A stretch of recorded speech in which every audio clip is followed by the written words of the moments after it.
자, 오늘 우리가 함께 깊이 파고들어 볼 이야기는요, 바로 사도전승입니다. 한번 상상해 보실까요? 거대한 성당도 없고 아직 통일된 신조도 제대로 없던 시절, 지금으로부터 무려 1800년 전으로 시간을 거슬러 올라가는 겁니다. 바로 그 시대에 어떤 한 사람이 나 그리스도교 공동체의 일원이 되겠다 하고 결심했다면 과연 어떤 과정을 거쳐야 했을까요? 바로 그 질문에 대한 아주 중요한 실마리가 오늘 우리가 살펴볼 사도전승이라는 문헌에 담겨 있습니다. 이건 뭐랄까요? 박해와 혼란 속에서 우리 공동체를 어떻게든 지켜내기 위한 초대 그리스도 교회의 일종의 운영 매뉴얼 같은 거였죠. 그런데 이 문헌의 정체가 참 흥미롭습니다. 이게 무슨 어느 천재적인 한 사람이 짠! 하고 쓴 책이 아니라는 거예요. 오늘날 학계에서는요, 당시의 여러 교회에서 실제로 행해지고 있던 그 생생한 전례와 규범들을 누군가가 아주 체계적으로 편집한 일종의 모음집으로 보고 있습니다. 말 그대로 당시의 모습을 그대로 담아낸 스냅사진 같은 거라고 할 수 있겠죠. 자, 그럼 이 청사진 안에 대체 어떤 내용이 담겨 있는지 한번 들여다볼까요? 와, 정말 다양하죠? 성직자를 어떻게 임명하는지부터 성찬 전례, 세례, 심지어 하루 중에 언제 기도하고 언제 금식해야 하는지까지. 이걸 보면 초기 신자들의 삶 구석구석을 얼마나 촘촘하게 안내하면서 하나의 정체성을 만들어갔는지 정말 생생하게 짐작할 수 있습니다. 좋습니다. 그럼 이 청사진의 첫 부분부터 한번 차근차근 살펴보겠습니다.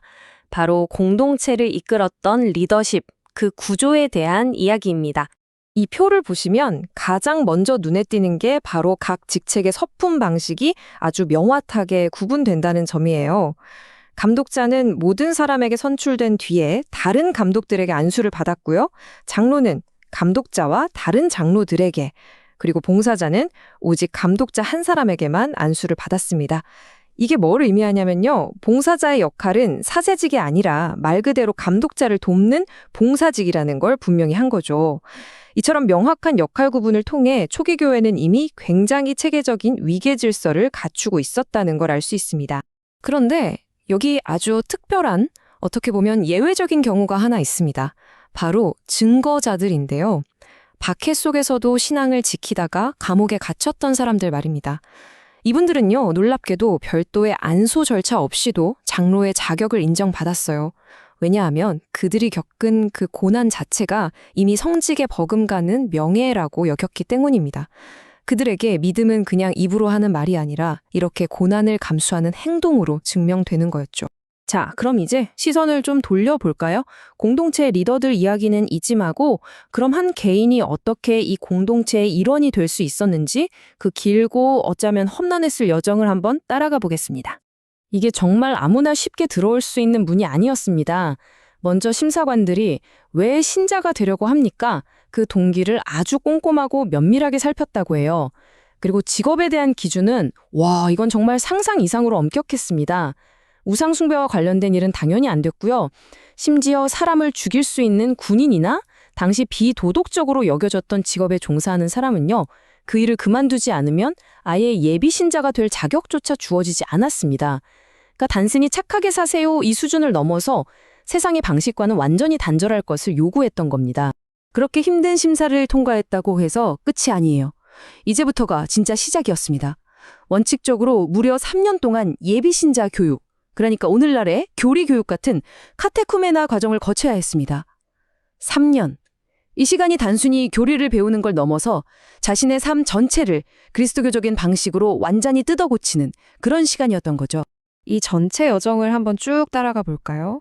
3년의 교육을 마쳤다고 해서 바로 세례를 받는 게 아닙니다. 세례 직전에는요, 매일같이 악령을 쫓는 구마의식을 받으면서 마지막 남은 어둠까지 씻어내야 했죠. 그리고 마침내 흐르는 물에 온몸을 3번 푹 잠그는 세례를 받고 기름을 바르는 견진을 거친 후에야 비로소 공동체의 완전한 일원으로서 첫 성찬에 참여할 수 있었습니다. 정말 한 사람의 인생이 완전히 새로 태어나는 그런 장엄한 과정이었던 셈이죠. 그리고 그 첫 영성체는 더더욱 특별했습니다. 새로 세례받은 신자들은 그리스도의 몸과 피뿐만 아니라 젖과 꿀, 그리고 물을 함께 받았다고 해요. 젖과 꿀, 이게 뭘까요? 바로 하느님이 약속하신 새로운 땅, 젖과 꿀이 흐르는 땅에 들어왔다는 아주 강력한 상징이었죠. 이처럼 초대교회는 그냥 머리로만 아는 교리가 아니라 이렇게 우리의 모든 감각을 동원하는 풍성한 상징을 통해서 신앙의 신비를 직접 체험하게 했던 겁니다. 다 이렇게 공동체의 일원이 되었다고 해서 모든 것이 끝나는 게 아니겠죠. 오히려 그때부터 진짜 신앙생활이 시작되는 겁니다. 그렇다면 당시 신자들의 하루, 그 24시간은 과연 어땠을까요? 당시 신자들의 하루는 그야말로 기도로 시작해서 기도로 끝났다고 해도 과언이 아닙니다. 정해진 기도 시간만 하루에 무려 7번에 달했거든요.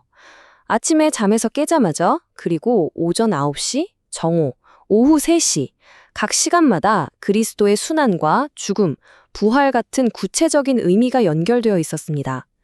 이렇게 시간을 거룩하게 나눔으로써 일상의 모든 순간을 하느님과 연결하고 함께하도록 이끈 거죠. 성찬을 받아 모시는 방식도 참 흥미로운데요. 주일에는 다 같이 교회에 모여서 공식적인 전례를 거행했지만 평일에는 좀 달렸어요. 주일에 축성해서 집에 가져간 성체를 매일 아침 첫 식사를 하기 전에 각자 집에서 모셨습니다.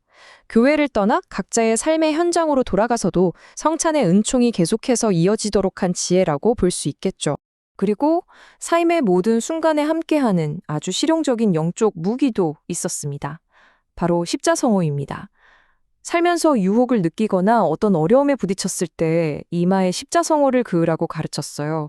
이를 통해 자신이 세례를 통해 하느님의 사람으로 인침받았다는 사실을 기억하고 악으로부터 스스로를 보호하는 방패로 삼으라는 의미였죠. 지금까지 우리는 거의 1800년 전에 어떻게 보면 낡은 문서 하나를 쭉 살펴봤습니다.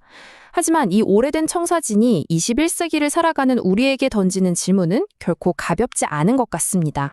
결국 이 사도전승이 우리에게 생생하게 보여주는 것은 바로 이것입니다. 그 혹독한 박해 속에서도 초대교회가 어떻게 자신들의 정체성을 지키고 공동체를 단단하게 만들었는지에 대한 그야말로 생존의 기록인 거죠. 그리고 그 중심에는 체계적인 교육과 전례라는 아주 튼튼한 두 개의 기둥이 있었습니다. 3년이라는 긴 교육기간, 때로는 목숨을 걸어야 했던 신앙 고백, 하루 7번의 기도. 2000년 전에 이 엄격해 보이는 규칙들은 오늘날 편리함과 개인주의에 너무나 익숙해진 우리에게 공동체와 헌신의 진정한 의미가 과연 무엇인지 다시 한번 깊이 묻고 있는 것 같습니다. 여러분은 이 질문에 어떻게 답하시겠습니까?